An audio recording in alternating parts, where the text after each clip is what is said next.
मगर एक सामने की बात है, अगर आप गौस आज़म पीराने पीर दस्तगीर के मानने वाले हैं, बुजुर्गान दीन से अकीदतमंद है, ख्वाजा गरीब नवाज़ के चाहने वाले हैं, तो मुझे एक बात बताइए कि वो गौस आज़म जिसका मर्तबा ये हो कि सूरज जिसे सलाम करे, तुलू हो तो सलाम करे, गुरूब हो तो सलाम करे, वो गौस आज़म जो ये फरमाए तबूली फिस समाए वलर्द दुक्कत वशाउसुस्सादत कद बदाली, ज़मीन और आसमान में मेरे नक्कारे बज रहे हैं, मेरा तूती बोल रहा है, मेरे नक्कारे, मेरी शोहरत ज़मीनों में भी है, आसमानों में भी है, जिन्होंने अपने बारे में ये बताया हो कि अल्लाह ने मुझे वो मर्तबा और मकाम दिया है, मकाम कुमुल उला जमाउ वलाकिन मकामी फौककुम मा ज़ाला आली, तुम्हारा कितना ही ऊंचा मकाम हो मगर सबसे ऊंचा मकाम अल्लाह ने वलियों में मुझे ऐसा अता किया है कि सारे मकाम वाले मेरे मातहत है, मेरे नीचे हैं। आप सोचिए कि क्या रुतबा और क्या मकाम गौस आज़म पीराने पीर दस्तगीर। अच्छा, इतना रुतबा और मकाम, और ऐसा नहीं कि ये दुनिया में आने के बाद गौस आज़म ने मेहनत की हो, मुजाहिदा किया हो, रियाजत की हो और इतनी इबादत की कि अल्लाह राज़ी हो गया और उनको मर्तबे में मर्तबा दे दिया, ऐसा नहीं है, बल्कि माँ के पेट से वली पैदा होने वाले।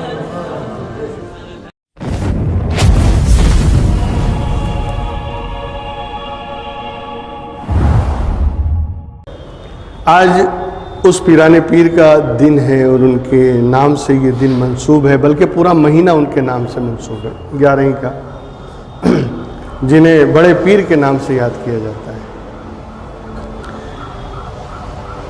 पीरों की दुनिया में कमी नहीं है, छोटे पीर भी हैं, बड़े पीर भी हैं, कम तादाद जिनकी मुरीदों की है ऐसे पीर भी हैं, बहुत तादाद है ऐसे भी हैं, सैकड़ों और हजारों वाले भी हैं और लाखों करोड़ों वाले भी हैं, और ये सिलसिला चलता रहेगा सुबह क़यामत तक पीरी मुरीदी का।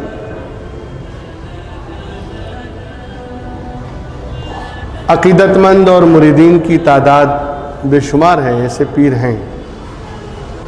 लेकिन एक चीज़ है, आज ये पढ़ा लिखा दौर है, टेक्नोलॉजी का दौर है, और इस दौर की खुसूसियत ये है कि ये दौर पढ़े लिखे जाहिलों का दौर है, ये ख़ास इसकी खुसूसियत है। पहले के जाहिल होते थे लेकिन वो अनपढ़ होते थे, पढ़े लिखे नहीं होते थे, उन्होंने न स्कूल का मुंह देखा, न कभी मदरसे में गए, न किसी उस्ताद के सामने ज़ानू अदब तय किया, न कोई तालीम हासिल की, तो वो जाहिल थे। लेकिन इस दौर में तो पढ़े लिखे लोग जाहिल लोग हैं, बड़ी बड़ी डिग्री होल्डर हैं मगर जाहिल मुतलक हैं, कुछ नहीं आता उनको। तो चूँकि पढ़े लिखे जाहिलों का दौर है तो एक सोच डेवलप की जाती है और ये सोच डाली जाती है और सवाल किया जाता है कि भाई ये पीरी मुरीदी क्या है, इसकी क्या ज़रूरत है, इस बैत से क्या होता है, हाथ पर हाथ दे के तो ये जो पढ़ाया जाता है या बैत किया जाता है, इससे होता क्या है। ये शायद इन्होंने कुरान भी नहीं पढ़ा और सवाने हयात अल्लाह के रसूल सल्लल्लाहु अलैहि वसल्लम की सीरत का भी मुतालिया नहीं किया। अगर कुरान भी पढ़े होते तो अल्लज़ीना बायऊ तहत शजरा वाली आयत पढ़ते कि जिन्होंने सरकार दो आलम सल्लल्लाहु अलैहि वसल्लम के हाथ पर दरख्त के नीचे बैत की थी, हाथ पर हाथ देकर सहाबा ने बैत की थी, और अल्लाह ने फरमाया यदुल्लाहि फौका अयदीहिम, है महबूब आपका हाथ उनके हाथ पर नहीं बल्कि अल्लाह का हाथ उनके हाथ पर था। तो ये हाथ पर हाथ देने का मतलब ये है कि सिलसिला वहाँ तक जुड़ जाता है। लेकिन फिर भी बड़े पढ़े लिखे लोग हैं, अरे यार नमाज पढ़ लेंगे हो जाएगा, ये कर लेंगे हो जाएगा, ऐसा कर लेंगे हो जाएगा। ये सब पीरी फकीरी की ज़रूरत क्या है। दया आती है ऐसे जाहिलों पर, तरस भी आता है कि अल्लाह ने इनको इल्म देकर यतीम बना दिया, ये इल्म लेकर यतीम हो गए, इल्म रख कर ये इल्म से दूर हो गए। अल्लाह जब जाहिल बनाना चाहता है ना तो इल्म देकर भी जाहिल बना देता है, जैसे शैतान को बना दिया। मगर एक सामने की बात है, अगर आप गौस आज़म पीराने पीर दस्तगीर के मानने वाले हैं, बुजुर्गान दीन से अकीदतमंद है, ख्वाजा गरीब नवाज़ के चाहने वाले हैं, तो मुझे एक बात बताइए कि वो गौस आज़म जिसका मर्तबा ये हो कि सूरज जिसे सलाम करे, तुलू हो तो सलाम करे, गुरूब हो तो सलाम करे। वो गौसे आजम जो ये फरमाए तबूली फिस समाए वलर्द दुक्कत वशाउसुस सादत कद बदाली, ज़मीन और आसमान में मेरे नक्कारे बज रहे हैं, मेरा तूती बोल रहा है, मेरे नक्कारे, मेरी शोहरत ज़मीनों में भी है, आसमानों में भी है, जिन्होंने अपने बारे में ये बताया हो कि अल्लाह ने मुझे वो मर्तबा और मकाम दिया है। मकाम कुमुल उला जमाउ वलाकिन मकामी फौककुम मा ज़ाला आली। तुम्हारा कितना ही ऊंचा मकाम हो, मगर सबसे ऊंचा मकाम अल्लाह ने वलियों में मुझे ऐसा अता किया है कि सारे मकाम वाले मेरे मातहत है, मेरे नीचे हैं। आप सोचिए कि क्या रुतबा और क्या मकाम गौसे आजम पिराने पीर दस्तगीर। अच्छा, इतना रुतबा और मकाम, और ऐसा नहीं कि ये दुनिया में आने के बाद गौसे आजम ने मेहनत की हो, मुजाहिदा किया हो, रियाजत की हो और इतनी इबादत की कि अल्लाह राज़ी हो गया और उनको मर्तबे पे मर्तबा दे दिया, ऐसा नहीं है। बल्कि माँ के पेट से वली पैदा होने वाले। वाक़या है ना कि एक मर्तबा हुज़ूर गौसे आजम तशरीफ़ फरमाते बैठे हुए थे, मुरीदों का मजमा लगा था, पूरी खानका भरी थी। एक साहब आए जो अजनबी थे, पहली मर्तबा आए और उन्होंने आके दरवाजे से बड़ी मोहब्बत से कहा अस्सलामु अलैकुम। हुज़ूर गौसे आजम जो निगाहें नीची किए हुए बैठे थे, निगाह उठती है और उस शख्स पर जब निगाह पड़ी मुस्कुरा दिए। वो मुस्कुराने के बाद कहा वालेकुम अस्सलाम, फिर रुक कर बोला वालेकुम अस्सलाम। महफिल में जो बैठे थे उन्होंने कहा 2 बार जवाब दे रहे हैं सरकार। भाई जवाब देना तो एक ही बार वाजिब है ना। कोई सलाम करे अस्सलाम वालेकुम, आप जवाब दे दें, वाजिब अदा हो गया। क्योंकि सलाम करना तो सुन्नत है, जवाब देना वाजिब है।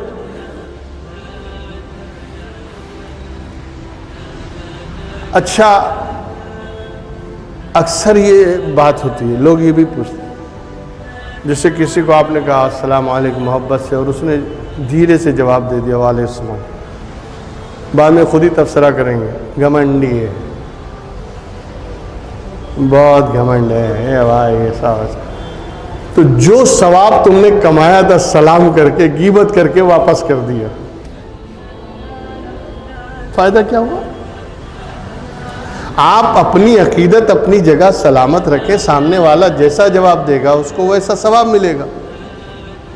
हुजूर की हदीस है ना कि जब कोई सलाम करता है तो उसको 90 नेकियां मिलती हैं आगे से, और जब कोई उसी मोहब्बत से जवाब देता है तो उसे 10 नेकियां मिलती हैं।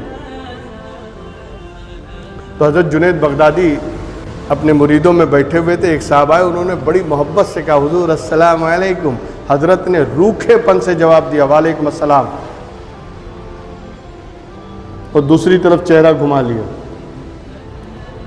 खैर वो बैठे रहे, महफिल चलती रही, बातें होती रही। जब उठ के जाने लगे तो फिर उन्होंने मोहब्बत से कहा हुजूर अस्सलाम वालेकुम। हजरत ने वही रूखेपन से कहा वालेकुम सलाम करके चेहरा फेर लिया। मुरीदीन बैठे थे, उनमें कुछ तो होते ना बीरबल, मुल्ला दो प्याजा, मुंह लगे हुए पीर साहब से भी। तो उन्होंने कहा हजरत बड़ी मोहब्बत से उसने सलाम किया और आपने उसके सलाम का इतना बेरुखी से जवाब दिया।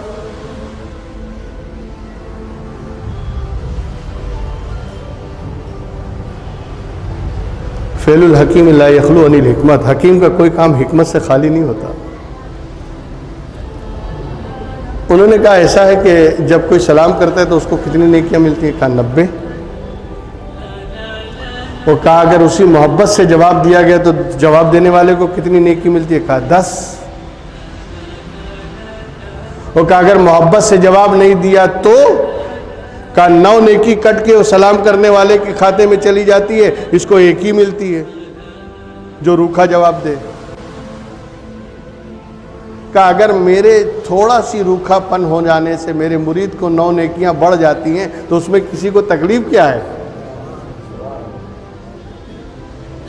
अगर मैं थोड़ा सी रूखापन कर लूँ, मेरे मुरीद की नेकियां 9 बढ़ जाएं, मेरे खाते से निकल कर उसके खाते में जाएं, तो इसमें किसी को क्या तकलीफ है?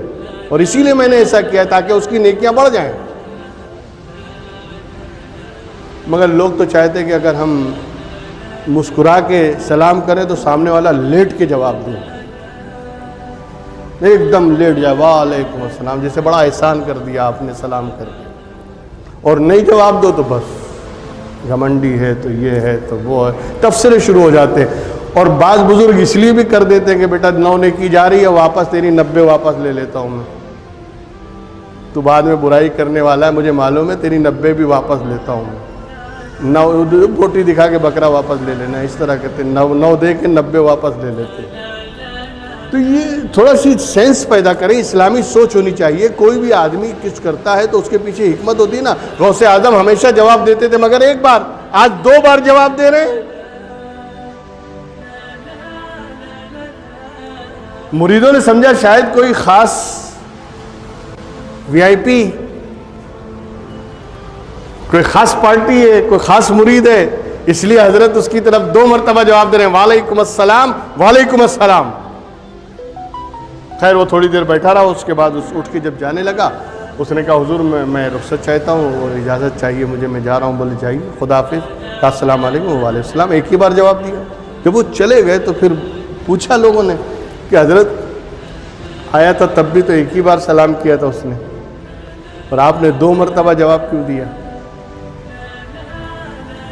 अब गौसे आजम ने फरमाया कि असल बात यह है कि मैं, आज ये शख्स पहली बार मेरी बारगाह में आया, मेरे दरबार में पहली बार आ रहा है, और ये उस वक्त भी मेरे घर आया था जब मैं अपनी माँ के शिकम में था, माँ के पेट में था। और इसने आके दरवाजे पे खड़े होकर 3 मरतबा सलाम किया कि अंदर से कोई जवाब मिले। वालिद साहब घर पे थे नहीं, माँ ने गैर महरम होने के हिसाब से कोई जवाब दिया नहीं। ये पलट कर वापस चला गया, 3 मरतबा सलाम किया था इसने, और जब कोई जवाब नहीं मिला तो ये वापस चला गया था। तो सलाम तो कर्जा था, मैं माँ के शिकम में था, आज मेरे दरबार में आया तो मैंने सोचा आज वो कर्जा भी अदा कर दूं। तो पहला सलाम का जवाब तो वो दिया जो उसने अभी किया, और दूसरा जवाब वो दिया जो उसने उस वक्त किया था। ये वाकया गौसे आज़म ने सबके सामने बता दिया। अब आप बताइए कि जब हुजूर गौसे आज़म ने जब ये वाकया बताया तो ये वाकया बताने से के पीछे मकसद क्या था? अपनी विलायत का सिक्का जमाना था या अपनी बड़ाई बताना था? इसके पीछे राज क्या है? इसलिए कि वो अपनी बड़ाई क्या बताएगा, वो अपनी बड़ाई क्या जताएगा जिसकी शोहरत ज़मीन और आसमान में। मैं बताऊं आपको रवायत, हज़रत शेख अब्दुल हक मुहद्दिस देलवी, हज़रत अब्दुल अजीज़ मुहद्दिस देलवी, दोनों ने इस रवायत को बयान किया है कि लोग पीर होते हैं तो इंसानों के पीर बनते हैं, इंसानों को अपने इरादत में लेते हैं और मुरीद करते हैं। सिर्फ गौसे आज़म की शान ये है कि जिस तरह इंसानों में पीर हैं उस तरह जिन्नातों में भी पीर हैं, उसी तरह फरिश्तों में भी उनके जो बुजुर्ग हैं, बुजुर्ग बरतर फरिश्ते हैं, वो उनके पीर कहे जाते हैं। तो फरिश्तों में भी पीर हैं, जिन्नातों में भी पीर हैं, इंसानों में भी पीर हैं, मगर गौसे आज़म का ये मर्तबा है कि वो सारे पीरों के पीर हैं। यानी सिर्फ इंसान के पीरों के पीर नहीं, जिन्नातों के पीरों के भी पीर हैं और फरिश्तों के पीरों के भी पीर हैं। तबूली फिस समाए वल अर्द दुक्का। इसलिए गौसे आज़म ने कहा आसमान में भी मेरे नक्कारे बसते हैं, जमीन पर भी मेरे नक्कारे बसते हैं। ये वो मर्तबा हुजूर गौसे आज़म पिराने पे, तो जिसकी नक्कारे, जिसकी शोहरत, जिसका चर्चा, जिसके तस्करे आसमान और जमीन में हो, आप सोचिए भला उसको अपनी विलायत जताने की क्या? भाई जताता तो वो है जो कुछ होता नहीं, जो कुछ नहीं होता वो अपने मुंह मियां मिट्ठू बना करता है, वो अपनी करामत खुद बयान करते रहता है, वो अपनी बातें खुद ही बयान करते रहता है। लेकिन फिर जब जताना नहीं था, बताना नहीं था, और फिर गौसे आज़म ने ये 2 मरतबा सलाम करा क्यों, जवाब क्यों दिया? जवाब 2 मरतबा देंगे तो सवाल तो पैदा होगा, तो फिर जवाब देने के पीछे वजह क्या थी?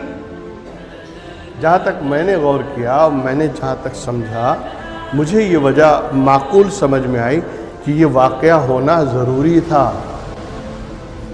ये वाकया होना ज़रूरी था ताकि आने वाले लोगों को सबक मिल सके, आने वाली नस्लों को सबक मिले कि मेरी शख्सियत, मेरी पर्सनालिटी और मेरी ज़ात को पहचानो अगर मेरी चौखट पर आकर कोई एक मर्तबा सलाम करके भी चला जाता है तो मेरी गैरत गवारा नहीं करती कि उसे महरूम लौटाया जाए।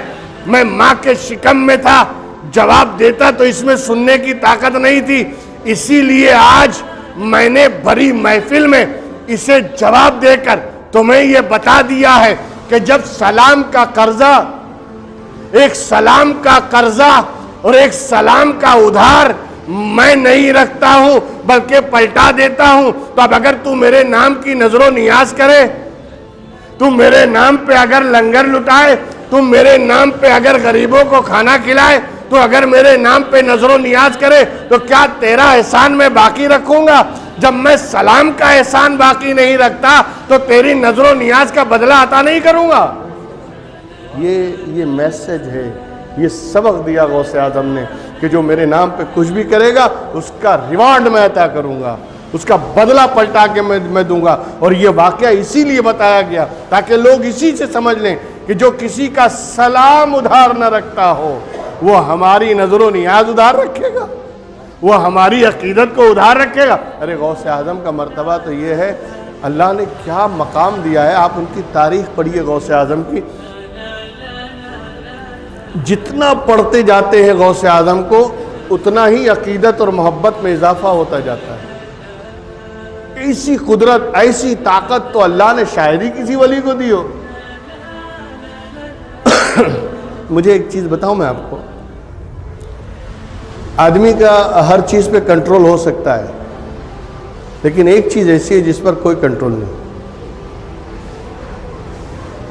चाहे कितना ही बड़ा आदमी हो, कितना ही ऊंचे मनसब वाला हो, कितने ही ओहदे पर बैठा हो, एक चीज पर उसका कंट्रोल नहीं।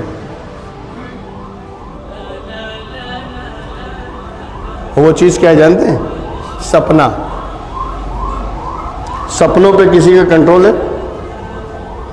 मैं जो सपना देखना चाहूं वही दिखे, ऐसा होता है क्या? मैं जो सपना देखना चाहूं वही सपना मुझे नजर आए, ऐसा तो नहीं होता। ऐसा सपना अच्छा, सपना तो अजीब चीज है यार। अगर बाजू में बैठकर कोई सो जाए और वो सपना देखे तो हमको पता चलेगा कि क्या देख रहा है। आदमी कहीं भी घुस जाएगा, घर में घुस जाएगा, बिल्डिंग में घुस जाएगा, मकान में घुस जाएगा, कोठी में घुस जाएगा, कहीं भी घुस जाएगा, सपने में घुस के बताए। सपना तो सपना कहती उसे जो अपना ना हो। और पड़ोस में बैठकर आदमी क्या देख रहा है, लोग तो क्या क्या सपना देखते रहते हैं। अच्छा, जो सपना देखते हैं वो सपना ही देखते हैं, फिर वो ना इधर ना इनका देखते हैं, ना उनका देखते हैं, ना किसी का देखते हैं, ना अपना देखते हैं, बस सपना देखते हैं। अच्छा, सपना देखना बुरी बात भी नहीं, लेकिन जायज सपना देखो, नाजायज और हराम सपने क्यों देख रहे हैं?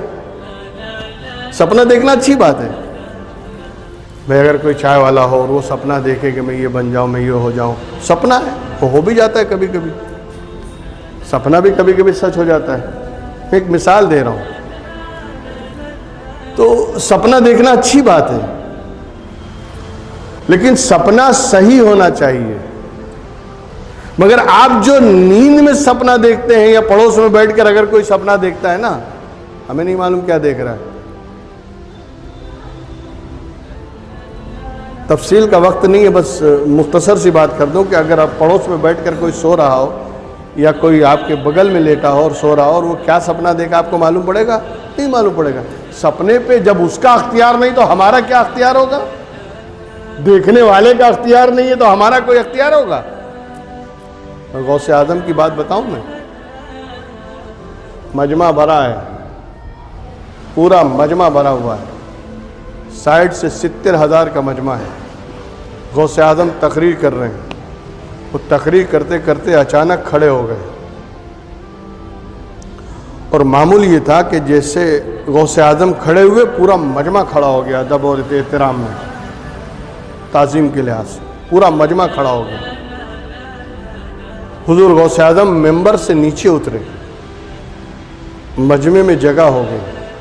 अब आप चलने लगे, लोग हटते गए, गौसे आजम बढ़ते गए, बढ़ते बढ़ते बीच मजमे में पहुंचे जहां एक बुजुर्ग बैठ के तकरीर सुनते सुनते सो गए।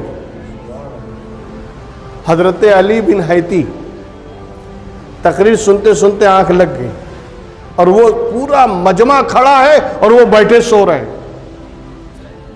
और हुजूर गौस पाक उन्हीं के पास पहुंच के हाथ बांध के खड़े। 2 मिनट में आंख खुली, आंख खुलते ही देखा पूरा मजमा खड़ा है और सामने गौस पाक हाथ बांधे खड़े। हजरत अली बिन हैती लरस गए, इसलिए कि तो गुस्ताखी हो गई, गुस्ताखी में विलायत छिन जाएगी। खड़े हो गए, कहा हुजूर मुझे माफ कीजिएगा, मुझे पता ही नहीं चला कि हुजूर कब तशरीफ लाए, और अचानक तकरीर सुनते सुनते मेरी आंख लग गई और मैं सो गया था। कहे अली तुम सो गए थे इसीलिए तो आया। सच सच बताओ क्या देख रहे थे सपने में? सपने में क्या देख रहे थे? लेकिन वो अल्लाह वाले लोग थे, बड़े बाअदब लोग थे। आज का आदमी होता पर चालू हो जाता, लेकिन वो अदब, बुजुर्गों की बारगाह में अदब जो होता है। उन्होंने कहा हुजूर रोशन ज़मीर हैं, हुजूर पे सब वाज़ेह है, सब जानते हैं हुजूर, आप अच्छी तरह जानते हैं मैं क्या देख रहा था। कहा अली सच बताना, अल्लाह के रसूल ख्वाब में आए थे ना? तो हजरत अली की आंखों में आंसू आए। कहा हाँ हुजूर, अल्लाह के रसूल तशरीफ लाए। तो अल्लाह के रसूल तशरीफ लाए थे? कहा हुजूर अभी आंख लगी थी और देखा सरकार दो आलम सल्लल्लाहु अलैहि वसल्लम का दीदार हो गया। कहा अली सच बताओ अल्लाह के रसूल क्या कह रहे थे? फिर हजरत अली ने कहा, अली बिन हैती ने, हुजूर खूब जानते हैं, हुजूर को सब जाहिर है, हुजूर रोशन ज़मीर हैं, हुजूर पे सब वाज़ेह है, सब जानते हैं सरकार। क्या अल्लाह के रसूल यही तो कह रहे थे ना कि अब्दुल कादिर की महफिल में जाया करो और जो सुनो उस पर अमल किया करो? कहा हुजूर यही फरमा रहे थे। कहा अली जो तू सपने में देख रहा था मैं हकीकत में देख रहा था। ये गौसे आदम की है। तो जो जिससे सपने लोगों के ना छुप सके तो अपने कैसे छुप जाएंगे? इसलिए गौसे आज़म का मर्तबा और मकाम को समझो, और हुजूर गौसे आज़म को जो अल्लाह ने रुतबा और मकाम दिया है कि सारे वलियों में सबसे ऊंचा मकाम, सारे वलियों में सबसे ऊंचा रुतबा। आला हज़रत ने वही तो कहा, वाह क्या मर्तबा है गौस है बाला तेरा, ऊंचे ऊंचों के सरों से कदम आला तेरा, और सर भला क्या कोई जाने के है कैसा तेरा, औलिया मलते हैं आंखें वो है तलवा तेरा। जिसका कदम वलियों के कांधे पर हो, तो जब कदम का ये आलम है तो सरे गौसे आज़म का आलम क्या होगा। आज उसी के नाम की 11वीं शरीफ है। जो हो सके, जिससे जो हो सके, अपनी अकीदत और मोहब्बत का इजहार करके बारगाह गौसे आज़म में नज़र करें। एक जगह तो हुजूर गौसे आज़म फरमाते हैं कि अगर किसी की दुआ कबूल ना होती हो, किसी की कोई मुराद पूरी ना होती हो, अल्लाह से मेरा वसीला दे के देखो, मेरे वसीले से दुआ मांगो, देखो अल्लाह कैसे कबूल करता है। तो आज का दिन भी है, वसीले से दुआ भी मांग सकते हैं। सरकार गौसे आज़म के नाम का वसीला, उनके ज़ात का वसीला बनाकर बारगाह गौसे आज़म में आज नज़र व नियाज़ पेश करें, अपनी अक़ीदत का नजराना पेश करें। अल्लाह तबारक ताला हुजूर गौसे आज़म के फ़यूज़ व बरक़ात से हम और आप सबको मुस्तफ़ीज़ फरमाए, और उनके सदक़े तुफ़ैल में तमाम मोमिन मोमिनात और मुस्लिम मुस्लिमात की जान और माल की हिफाजत फरमाए। और इस वक्त जो इंसानियत परेशान है, मानवता परेशान है, और षड्यंत्र करने वाले, साजिश करने वाले अपनी साजिश में मुनहमिक हैं, गौसे आज़म के सदक़े तुफ़ैल में मौला, और इस जुमा के सदक़े में और इस मेंबर रसूल के सदक़े में जितनी भी साजिश कुनिंदगान हैं, जो भी साजिश करने वाले हैं, इन सब को जलील और रुस्वा फरमा दे, और इनको ऐसा जलील फरमा दे कि ये मुँह दिखाने के लायक ना रहें, और इंसानियत की लाज रख ले, इंसानियत को बचा ले हर आफत बला और वबा से। हमें, हमारे बाल बच्चों की, हमारे आने वाली नस्लों की, हमारे अहले क़राबत, हमारे दोस्त अहबाब, अक़ीदतमंद मोहब्बत वाले सब की इस वबा से हिफाजत फरमा, और सबको अपने हिफ्ज़ व अमान में रख।